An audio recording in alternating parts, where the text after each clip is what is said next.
Assalamualaikum warahmatullahi wabarakatuh. Anak-anakku, siswa-siswi SMA Negeri 24 Bandung yang salih, cerdas, dan mulia. Alhamdulillah, dengan izin Allah Subhanahu wa Ta'ala, pada hari ini kita berjumpa kembali dalam pembelajaran pendidikan agama Islam. Semoga Allah Subhanahu wa Ta'ala senantiasa membukakan pintu hikmahnya. Semoga Allah Subhanahu wa Ta'ala senantiasa memberkahi kita semua. Selamat mengikuti pembelajaran pendidikan agama Islam.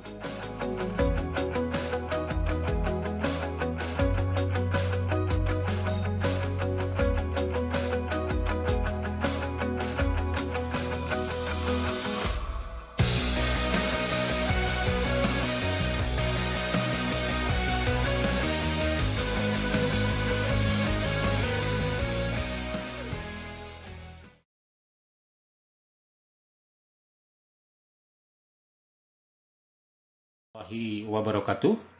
Para pembelajar yang salih, cerdas, dan mulia, apa kabar kalian hari ini? Semoga kabar baik senantiasa menemani kalian.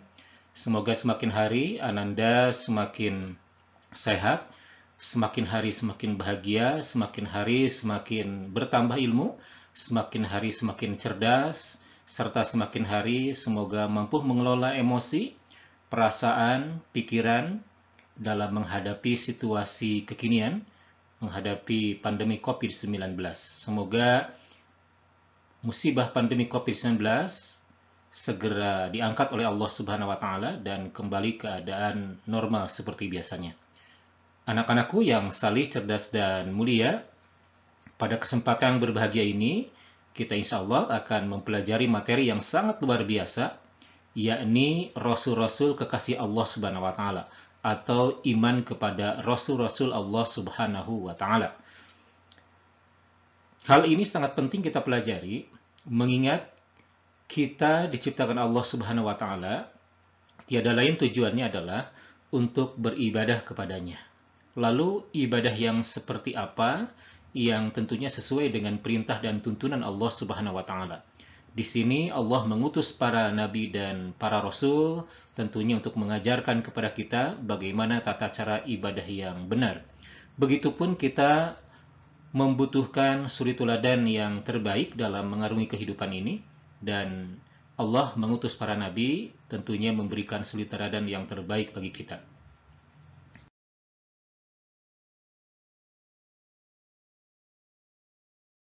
Mari kita awali pembelajaran kita dengan bermunajat kepada Allah Subhanahu wa Ta'ala. Ikuti dengan benar, dengan baik. Bismillahirrahmanirrahim. Raditu billahi robba, wa bil islami dina, wa bi Muhammadin nabiyya wa rasula. Rabbi zidni ilma, warzuqni fahma, waj'alni minas solihin. Allahumma inni as'aluka ilman nafi'a, wa rizqan thayyiba, wa amalan mutaqabbala. Amin, ya Allah, ya Rabbal Alamin.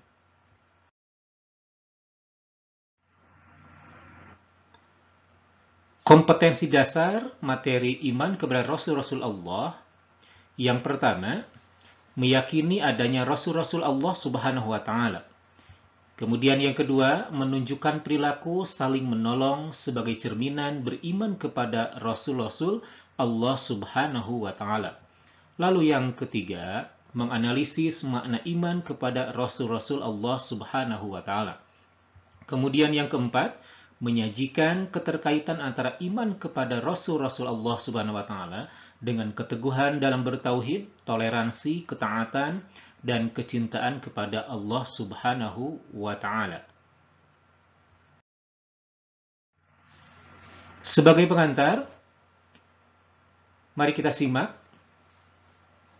Mengenal para rasul yang diutus kepada umat manusia merupakan perkara penting dan sangat dibutuhkan kaum muslimin, baik berkenaan dengan iman, tugas, kehususan, dan kehidupan mereka, agar dapat dijadikan suri teladan bagi manusia.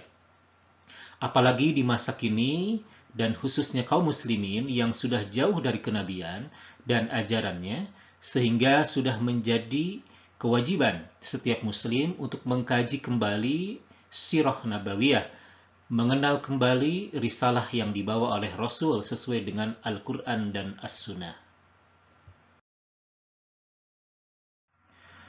Peta konsep Rasul-Rasul kekasih Allah Subhanahu wa Ta'ala. Di sini Ananda harus mengetahui pengertian iman kepada Rasul.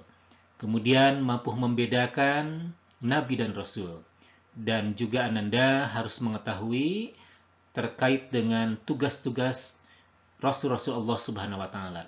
Dan itu Ananda harus menelaah terkait dengan materi iman kepada Rasul ini. Ketika Ananda sudah mampu menyebutkan pengertian iman kepada Rasul, kemudian mampu menyebutkan tugas-tugas Rasul, maka diharapkan Ananda memiliki akhlak mulia, memiliki perilaku mulia, yakni terbiasa meneladani sifat dan perilaku Rasul.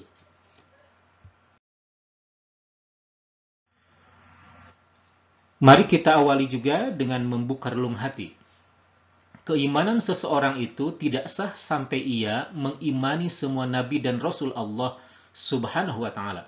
Selain itu, kita juga harus membenarkan bahwa Allah Subhanahu wa Ta'ala telah mengutus para nabi, para rasul untuk membimbing dan mengeluarkan manusia dari kegelapan kepada cahaya kebenaran. Allah Subhanahu wa Ta'ala mewajibkan setiap orang Islam supaya beriman kepada semua rasul yang diutus olehnya, tanpa membeda-bedakan antara rasul yang satu dan yang lainnya. Para siswa yang dirahmati Allah Subhanahu wa Ta'ala, di antara para rasul itu ada yang diceritakan dalam Al-Quran dan ada pula yang tidak diceritakan. Adapun rasul-rasul yang diceritakan dalam Al-Quran berjumlah 25 orang. Pada setiap umat, pasti ada Rasul sebagai teladan hidup yang harus diikuti ajarannya dan diteladani jejaknya. Kita hidup di akhir zaman, dan Nabi kita adalah Nabi Muhammad SAW. Beliau adalah Khatamil Anbiya'i wal Mursalin, penyempurna risalah Islam, dan beliau juga merupakan penutup para nabi. Kita tentunya harus mengimani Nabiullah Muhammad SAW, ikuti ajarannya, dan teladani seluruh aspek atau sendi kehidupan beliau. Kita masuk ke segmen memperkaya hasanah. Ananda harus mampu mengetahui atau menyebutkan pengertian iman kepada Rasul-Rasul Allah Subhanahu wa Ta'ala. Iman itu sendiri adalah meyakini atau mempercayai.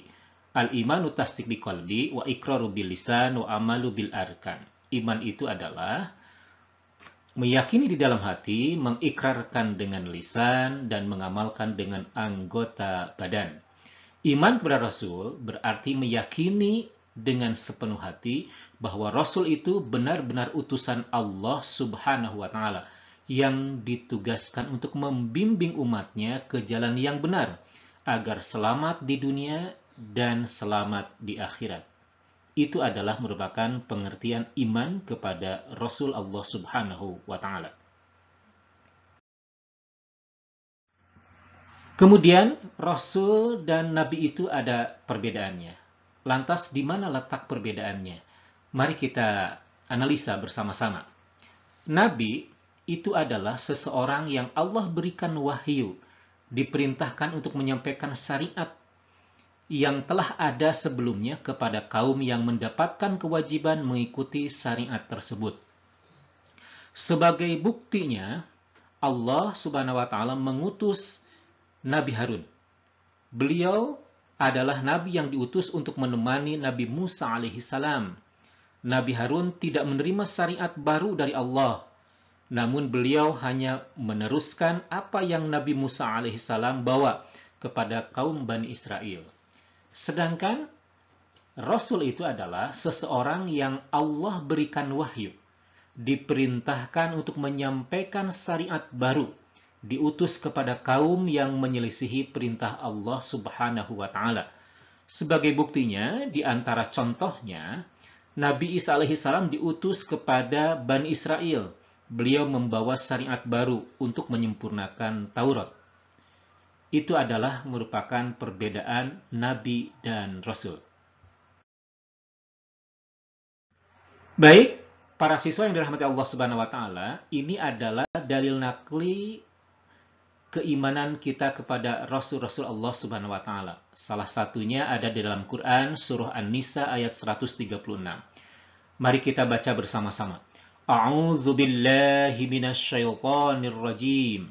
Ya ayyuhalladzina aminu billahi wa rasulihi wal kitabil ladzi nazzala ala rasulihi wal kitabil ladzi anzala min qabl wa may yakfur billahi wa malaikatihi wa kutubihi wa rusulihi wal yaumil akhir faqad dhalla dhalalan ba'ida sami'na wa ata'na. Wahai orang-orang yang beriman, tetaplah beriman kepada Allah dan Rasulnya Muhammad, dan kepada kitab Al-Quran yang diturunkan kepada Rasulnya, serta kitab yang diturunkan sebelumnya. Barang siapa yang ingkar kepada Allah, malaikat-malaikatnya, kitab-kitabnya, rasul-rasulnya, dan hari kemudian, maka sungguh orang itu telah tersesat sangat jauh. Anak-anakku yang dirahmati Allah Subhanahu wa taala, ini adalah merupakan dalil nakli kita harus beriman kepada Allah dan kepada Rasulnya. Dan tentunya kita yang berada di akhir zaman ini, kita mengimani Nabi Muhammad SAW di samping mengimani Rasul-Rasul terdahulu. Tetapi tentunya syariat yang dibawa Nabi Muhammad SAW itu adalah Al-Islam dan kitabnya Al-Quran. Yang kita laksanakan adalah ajaran Islam dan pesan-pesan dari Al-Quran. Ketika kita tidak beriman kepada Allah, kepada Rasul, dan kepada yang lainnya, kata Allah, maka sungguh orang itu atau kita itu telah tersesat sangat jauh. Na'udzubillah, summa na'udzubillahi min dalik. Para siswa yang dirahmati Allah Subhanahu wa taala, Rasul-Rasul Allah Subhanahu wa taala itu memiliki sifat yang terpuji, sifat yang sangat luar biasa. Yang pertama, Rasul itu memiliki sifat sidik. Sidik itu artinya benar. Seluruh Rasul tentunya selalu berkata, selalu berucap kebenaran. Selalu berkata, berucap kejujuran. Para nabi ketika mengucapkan sesuatu itu tentunya tidak akan pernah melenceng, tidak akan pernah menyimpang dari aturan-aturan Allah Subhanahu wa taala. Ketika berbuat tidak akan pernah menyimpang dari aturan Allah Subhanahu wa taala. Lalu yang kedua, sifat Rasul itu adalah amanah. Amanah itu artinya dapat dipercaya. Nabi dan Rasul harus menyampaikan seluruh perintah Allah Subhanahu wa taala dan larangannya kepada hamba-hambanya. Rasul ketika menyampaikan amanat Allah, ketika menyampaikan risalah Allah Subhanahu wa taala, tanpa menambah ataupun mengurangi, tanpa mengubah atau mengganti. Semuanya apa yang Allah sampaikan itu disampaikan dengan sepenuhnya. Kemudian sifat Rasul yang ketiga adalah tabligh, artinya menyampaikan. Rasul selalu menyampaikan wahyu.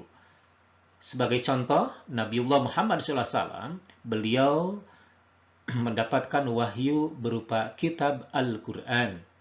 Beliau menyampaikan ayat-ayat Al-Quran kepada umatnya tanpa menyembunyikan satu ayat pun. Kemudian yang keempat atau yang terakhir dari sifat Nabi atau Rasul itu adalah fatonah. Fatonah itu artinya Rasul memiliki kecerdasan yang tinggi. Rasul memiliki kecerdasan yang sangat luar biasa. Tentunya para Rasul dan para Rasul-Rasul itu, beliau adalah merupakan orang-orang pilihan dari Allah Subhanahu wa taala. Tentunya memiliki kecerdasan. Kenapa? Karena mereka harus menyampaikan risalah Allah Subhanahu wa taala. Coba bayangkan kalau Rasul bodoh, kalau Rasul tidak cerdas. Tentunya amanat Allah, tentunya risalah Allah tidak akan tersampaikan secara keseluruhan. Mudah-mudahan kita semua dapat meneladani sifat Rasul yang 4 ini dalam setiap sendi kehidupan kita. Para pembelajar yang dirahmati Allah Subhanahu wa taala, berikut adalah tugas-tugas Rasul. Yang pertama, mengajak manusia untuk beribadah hanya kepada Allah Subhanahu wa taala dan mengajak bertauhid. Dakwah kepada tauhid dan beribadah hanya kepada Allah Subhanahu wa taala merupakan dasar dan jalan dakwah para rasul seluruhnya. Allah berfirman di dalam surah An-Nahl ayat 36, dan sesungguhnya kami telah mengutus para rasul pada tiap-tiap umat untuk menyerukan, sembahlah Allah saja dan jauhi togut itu. Dalam ayat ini Allah menjelaskan dengan sangat tegas bahwa Rasulullah itu mengajak kepada tauhid, mengikhlaskan ibadah hanya kepada Allah Subhanahu wa taala dan menjauhi perbuatan syirik. Kemudian yang kedua, tugas Rasul itu adalah menjelaskan tujuan penciptaan manusia.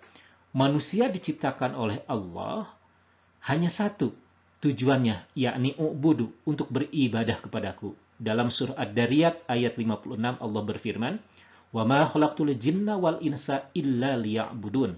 Dan tidaklah aku ciptakan jin dan manusia melainkan untuk ibadah kepadaku. Dan sampai hari ini alhamdulillah kita dapat melaksanakan beragam ibadah. Salah satunya adalah ibadah sholat, dan tentunya ini adalah merupakan jasa dari para rasul yang telah menyampaikan risalahnya kepada kita. Kemudian yang ketiga, memberi kabar gembira kepada orang-orang yang senantiasa lurus dalam menjalankan agama, orang-orang yang senantiasa beramal sholih, yang senantiasa beramar ma'ruf dan nahi munkar. Allah akan memberikan pahala, bahkan Allah akan memberikan surga di akhirat kelak. Dan Rasul juga memberikan peringatan kepada orang-orang yang menyimpang dari ajaran Allah Subhanahu wa taala, yang durhaka kepada Allah dan Rasulnya, yang menentang ajaran Allah dan Rasulnya dengan ancaman yang sangat berat, bahkan di akhirat kelak akan dimasukkan ke neraka. Na'udzubillah, summa na'udzubillah min dzalik. Kemudian yang keempat, memperbaiki manusia dengan teladan dan contoh yang baik dalam perkataan dan perbuatan.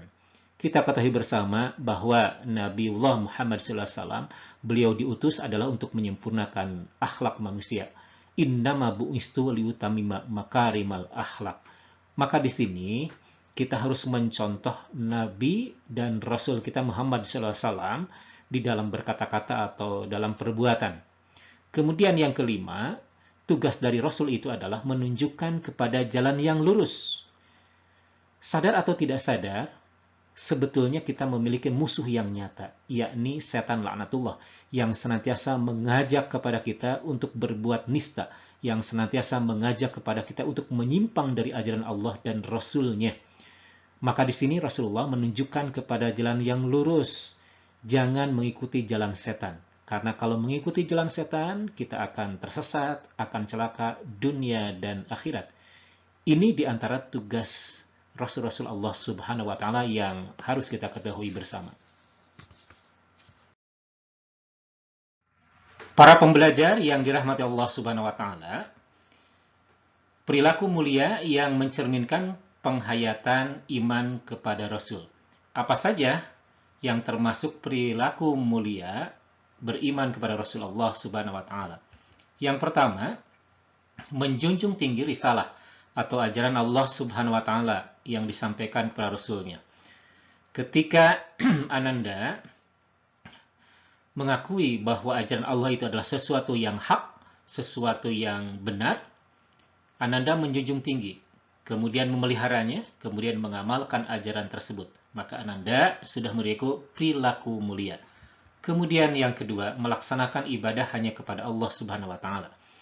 Niatnya, ibadahnya hanya mengharap ridho Allah Subhanahu wa taala, bukan ingin dipuji oleh sesama makhluk. Itu berarti sudah mencerminkan perilaku mulia. Kemudian mengaplikasikan sifat-sifat Rasul dalam segala sendi kehidupan. Kita ketahui bersama, Rasul itu memiliki 4 sifat. Sidik, amanah, tabligh, fatonah. Dari keempat sifat itu, kita aplikasikan dalam kehidupan sehari-hari.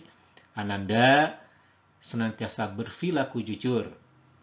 Ketika Ananda ulangan, contohnya, walaupun tidak diawasi oleh guru, tetapi Ananda jujur untuk mengerjakannya, tidak mencontek, itu berarti Ananda sudah memiliki perilaku mulia iman kepada Rasul. Kemudian ketika Ananda diberikan amanah oleh siapapun, baik oleh guru, oleh orang tua, Ananda melaksanakannya dengan baik. Kemudian Ananda mampu menyampaikan kebaikan. Balighu anni walau ayah, sampaikan dariku walaupun satu ayat. Ananda memiliki giroh dakwah, mengajak kepada kebaikan, mencegah kepada kemungkaran, berarti Ananda sudah memiliki perilaku mulia iman kepada Rasul. Itu paling tidak. Kemudian, selalu berjalan lurus seperti yang dilakukan para Rasul, sehingga tercapai kesuksesan dunia dan akhirat. Kita maklum bersama bahwa Allah Subhanahu wa Ta'ala mengutus para Rasul, kemudian mengajarkan kebaikan-kebaikan, membawa agama, kemudian membawa kitab. Nabi Muhammad membawa kitab Al-Quran. Kitab Al-Quran itu adalah sebagai manhajul hayah, sebagai pedoman hidup kita. Ketika kita mempedomani Al-Quran, maka insya Allah kita akan berada di jalan yang lurus, berada di dalam jalan kebenaran. Ketika kita senantiasa mempedomani Al-Quran, maka insya Allah kita akan mencapai kesuksesan dunia dan di akhirat. Kemudian yang kelima, selalu tabah dalam menghadapi berbagai cobaan, seperti tabahnya para Rasul. Ananda seorang pelajar, tentunya Allah berikan cobaan sesuai dengan kapasitas Ananda sebagai seorang pelajar. Contohnya misalkan Ananda diberikan kesulitan dalam memahami pelajaran, atau diberikan kesulitan ketika ulangan. Itu adalah merupakan bentuk ujian, bentuk cobaan kepada Ananda sebagai pelajar. Maka Ananda harus tabah, harus sabar menghadapinya. Tetapi tabah dan sabar di sini bukan berarti statis, bukan berarti berdiam diri. Ananda terus harus berikhtiar untuk bisa dalam memahami materi pelajaran, bisa dalam mengerjakan ulangan. Berarti Ananda harus ikhtiar, belajar, dan belajar terus. Ini barangkali contoh perilaku mulia yang mencerminkan penghayatan dari iman kepada Rasul. Mudah-mudahan Ananda memiliki perilaku mulia ini.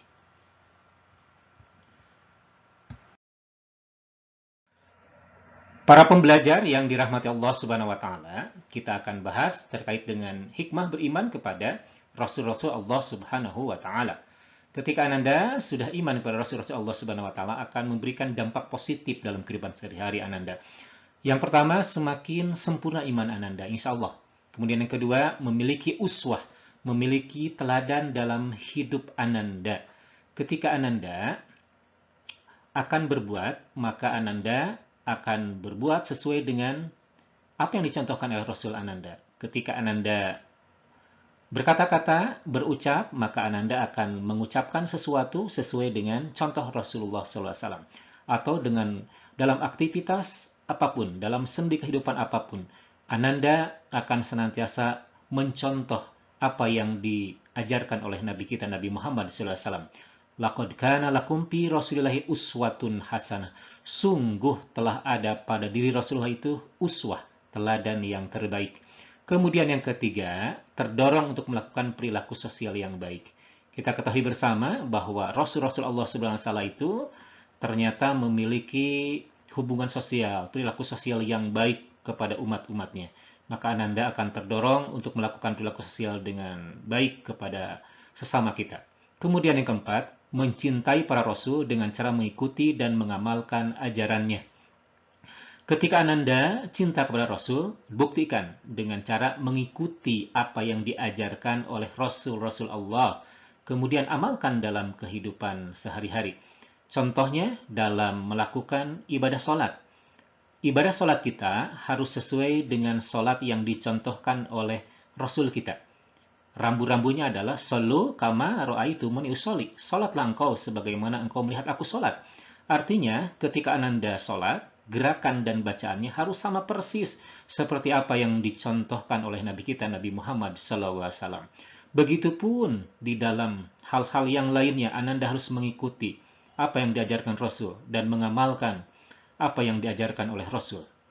Kemudian yang kelima, mengetahui hakikat dirinya bahwa ia diciptakan Allah Subhanahu wa taala untuk mengabdi kepadanya. Kita ketahui bersama bahwa tujuan hidup kita tiada lain adalah ubudu, untuk ibadah kepada Allah Subhanahu wa taala. Ketika kita iman kepada Rasul, semakin meyakini bahwa hakikat hidup kita adalah untuk ibadah kepada Allah Subhanahu wa taala, untuk mengabdi kepada Allah Subhanahu wa taala. Wa ma khalaqtul jinna wal insa illa liya'budun. Dan tidaklah aku ciptakan jin dan manusia melainkan untuk ibadah kepadaku. Begitu firman Allah Subhanahu wa taala.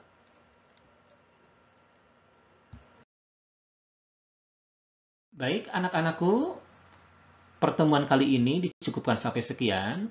Semoga bermanfaat. Mari kita akhiri dengan membaca doa kifaratul majlis. Bismillahirrahmanirrahim.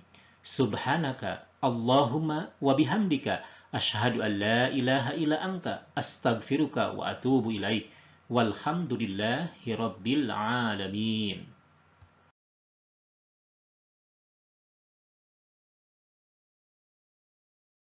Yang salih, cerdas, dan mulia, atas atensi, perhatian, dan kerjasamanya. Semoga Allah memberkahi kita semua, dan semoga Allah Subhanahu wa Ta'ala memberikan taufik hidayah kepada kita semua, agar senantiasa mengimani Rasul-Rasul kita, sehingga kita mampu meneladani seluruh aspek kehidupan Rasul-Rasul kita dalam kehidupan sehari-hari. Terima kasih. Assalamualaikum warahmatullahi wabarakatuh.